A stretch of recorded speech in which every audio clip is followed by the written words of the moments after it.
அப்படி ஒரு விஷயத்த நான் இந்த நேரத்தில் சொல்லலாம்னு நினைக்கிறேன். என்னென்னா, ஒரு 3 இயர்ஸ்க்கு முன்னாடி பாக்கியம் பாட்டி வந்து இறந்த டைம் நினைக்கிறேன். நான் செஞ்சுட்டு இருந்த வேலை வந்து அப்போது ஒரு நல்ல வேலை தான், நல்ல வேலை. ப்ராஜெக்டில் இருந்துட்டு இருந்தேன். அப்போ திடீர்னு பார்த்தா ஒரு 2 மந்த்ஸு முன்னாடி ஒரு 3 மாதத்துக்கு முன்னாடி எனக்கு ஹெச்ஆர்லேருந்து ஒரு மெயில் வருது, உங்களுக்கு பிப்ரவரி இல்லை மார்ச்சில் லாஸ்ட் டேட் அப்படின்னு. எனக்கு ஷாக்கிங்காக இருந்தது, ஒன்றுமே எனக்கு புரியல.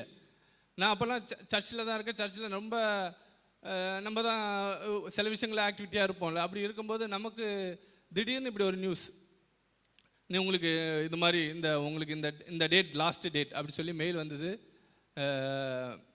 நல்ல வேலை, நான் எதிர்பார்க்காத கடவுள் மூலிமா எனக்கு கிருபையாக கிடைத்த வேலை.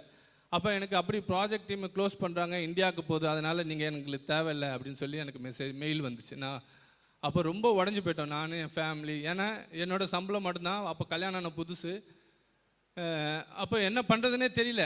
நாங்கள் விசுவாசம் கடவுள் மேலே நம்பிக்கையாக இருந்தாலும், ஆனால் பயம் என்னை இன்னொரு பக்கம் ஆட்டி படிச்சுட்டு இருந்தேன். ஏன்னா அந்த 2 மந்த்ஸில் நான் ஒரு 1.5 மந்த் வந்து நிறைய சர்ச் பண்ணேன். ஏன்னா என்னோடது ஆயில் அண்ட் கேஸ் கம்பெனி சென்னையில் ரொம்ப கம்மி, ஆனாலும் கிடைக்கிறது ரொம்ப அபூர்வம்.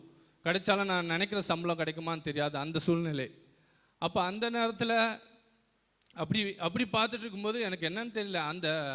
அந்த அந்த டெத்தில் பாஸ்டர் இருந்தார். பாஸ்டர்கிட்ட சொல்லி ஃபீல் பண்ணி அழுதுட்டு இருந்தேன். பாஸ்டர் கூட ப்ரேயர் பண்ணார், என்ன சரியாயிடும், பார்த்துக்கலாண்ணா, இல்லைனா வேறு ரெஸ்யூம் கொடுங்க, வேறு எங்கேயா பார்த்துக்கலாம் அப்படின்ற ஒரு சூழ்நிலை. நானும் சரி ஓகே நடக்கும் பார்க்கலாம்.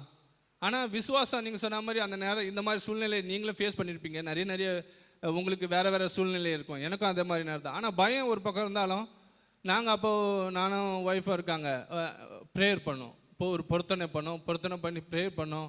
அந்த நாள் நெருங்கி வந்துக்கிட்டே இருந்தது. வர எனக்கு ரொம்ப பயம். ஏன்னா அடுத்த மாதம் என்ன பண்ண போகிறதுன்னு தெரியல. அவங்களே வேலைக்கு போகல. அந்த நேரத்தில் ஒரு குழந்தை இருந்தது, சின்ன கை குழந்தை. அப்போ ரொம்ப பயந்த சூழ்நிலைகள். அப்புறம் பார்த்தோன்னா திடீர்னு நாங்கள் ப்ரேயரும் பண்ணிகிட்டு இருந்தோம். டெய்லி வீட்டில் ப்ரேயர் பண்ணுவோம்.